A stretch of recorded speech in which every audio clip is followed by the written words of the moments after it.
Right now on ABC 10 News at 4, a former La Mesa officer appears in court today facing charges connected to a controversial arrest last year that sparked protests. The evidence being reviewed right now. Plus, students at a major local school district, they're back on campus as of today. The district's new focus as it works to create a sense of normalcy. And the newest healthcare market that aims to serve hundreds of our local service members. The role it hopes to play in the ongoing transformation of the military health system. ABC 10 News at 4 starts now. A former La Mesa police officer at the center of this controversial arrest video is in court right now. Thanks for joining us. I'm Steve Atkinson. Today, the preliminary examination got underway in the case against former officer Matthew Dages. He's charged with filing a false police report in connection with the arrest. That led to days of protests as well. Our ABC 10 News reporter Rachel Bianco is live in El Cajon, where a body camera expert just took the stand. Rachel. Hi, Steve. Video of that arrest was just played again in court. Supporters of the fired officer are confident that this case will be thrown out, while supporters of Amari Johnson say the charges don't go far enough. Former La Mesa police officer Matthew Dages appeared in court clean-shaven and dressed in a suit. He listened as Detective Julie Jensen testified that Dages told her he initially stopped Amari Johnson because he thought he was smoking on the Grossmont trolley platform. She says the fired officer also told her Johnson got physical. He said Mr. Johnson swatted at his hand or pushed his hand. Body camera and bystander videos capture part of the tense encounter back in May of 2020. Johnson said he was waiting for a friend who lived at the nearby apartment building. I'm talking to you and you smacked me. Bro, nobody smacked you, bro. Why I smack you? You didn't? Why I smack you? You didn't? Why You didn't? You didn't hit my arm? Why I smack you? But why are you grabbing me, though? Johnson was initially contacted for smoking in public and then told he was arrested for assaulting an officer, but all charges were dropped. Ultimately, the DA charged Dages with a felony count of filing a false police report. He's accused of making false statements, including that Johnson was smoking and committed fare evasion at the trolley stop. Local activists were in court to show Johnson their support. The false police report is that he thought he was smoking. He didn't think he was smoking because he had no cigarettes, he had no lighter, he didn't even raise a lit object to his lips. This is a lie. The encounter happened just days after the murder of George Floyd, leading to local protests. Supporters of the fired officer say the entire case is motivated by politics. Obviously, 2 days after this George Floyd incident, it's very volatile. I mean, our society, they want to demonize police officers. It's time that we stand up and support our police officers. Now, if this case goes to trial and Dages is convicted, he faces up to 3 years in prison. It is unclear if the judge will make a decision today or if the hearing will continue. Reporting live in El Cajon, Rachel Bianco, ABC 10 News. Rachel, thank you. After growing calls to resign, New York and Governor Andrew Cuomo is now stepping down. He made that announcement this morning. He says the resignation will take effect here in 2 weeks. Of course, this follows the impeachment threats after a New York Attorney General report concluded Cuomo sexually harassed 11 women. The governor denies all sexual misconduct claims against him, but today he apologized for his actions. I take full responsibility for my actions. I have been too familiar with people. My sense of humor can be insensitive and off-putting. I do hug and kiss people casually, women and men. I have done it all my life. President Biden, who called for Cuomo to resign, said he respects the decision that was made today. After Cuomo leaves office, the state will have its first female governor. Lieutenant Governor Kathy Hochul will take office. She tweeted today that she agrees with Cuomo's decision to step down and said she is ready to serve the people of New York. San Diego police arrested a man they say broke into a private rail car downtown. This happened around 12:30 this afternoon at the Santa Fe Depot. Police tell us the man locked himself inside and refused to come out for about 2 hours. They went in with a police dog. He eventually came out after officers told him that he would be bitten if they released that dog. They say the man helped himself to some alcohol and caused about $1,500 in damage inside after attempting to steal some other items. The rail car is now secure and the owner will be notified.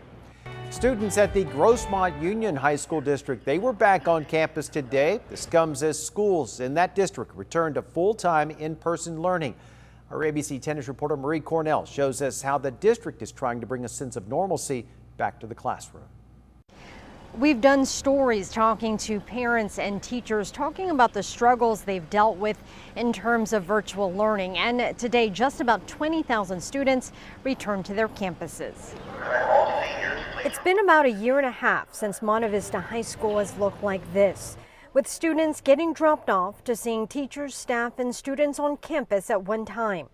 Tuesday, the Grossmont Union High School District reopened their campuses to all of their students for in-person learning, after having had blended learning or a hybrid model last year because of the pandemic. Students like sophomore Ezekiel Casterone says he's excited to finally be on campus full-time. It feels better to be back instead of online. His mom, Wendy, says it wasn't a tough decision to make after seeing the challenges her children faced last year with online learning. I kind of let him decide more or less, what he thought was good and what he wanted to do. And he definitely wanted to return to campus because, doing work online was definitely a struggle. So being able to communicate with the teachers and, see the work and get the help he needs, I think would be great. And Superintendent Teresa Kemper says they're ready to return to a sense of normalcy, having had the opportunity to make sure the COVID-19 protocols that were in place were tested and ready to go last year with their hybrid model. Now she says the focus is on getting the kids back on track. Seeing those students face to face, eyes looking at each other, building the trust and comfort and support. And then with that as a basis, then we can provide all of the academic and social emotional needs that the students have in order to be successful. District officials say about 60 families decided not to return to their campuses, so they've enrolled themselves in independent learning, which is basically where students do all of the work at home and then check in with a teacher once a week. Reporting from Monte Vista High, Marie Cornell, ABC 10 News. All right, turning down to our weather as we take a live look outside. A flash flood watch is in effect right now in our mountains. Downtown looks fantastic, though. Our meteorologist Angelica Campos is tracking that storm and the thunderstorms that are out there today. That's right, Steve. We have higher humidity levels, monsoonal moisture moving into the county, and that could potentially trigger thunderstorms this afternoon. The chance will continue into tomorrow, and just like Steve told you, a flash flood watch is in effect, and it will be in effect until tomorrow at 8 p.m. During the duration of this flash flood watch, we'll have the opportunity for thunderstorms to produce heavy rainfall. And as you can see, it's been a pretty active afternoon.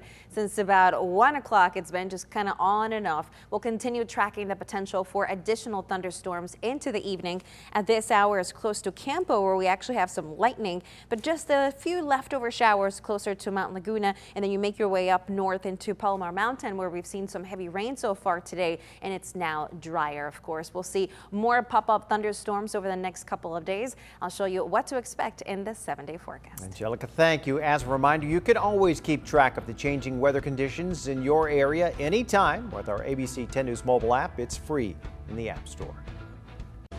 The Dixie Fire in Plumas County, California is now the state's second largest in history.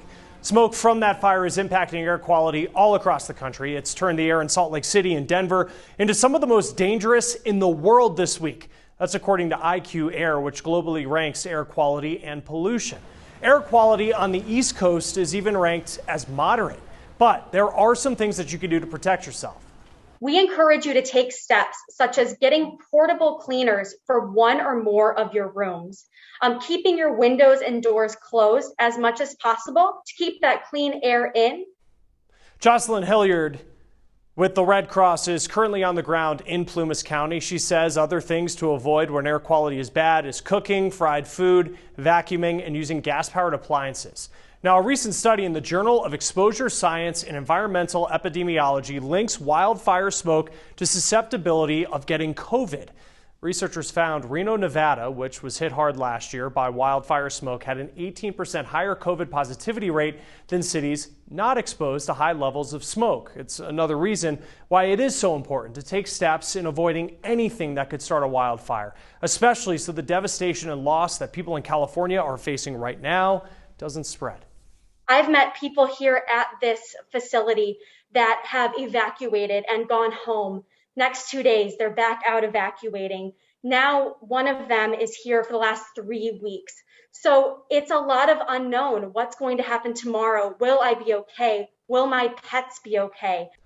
The Red Cross has mental health counselors stationed at shelters to help people going through this. They provided us with the photos you're looking at here.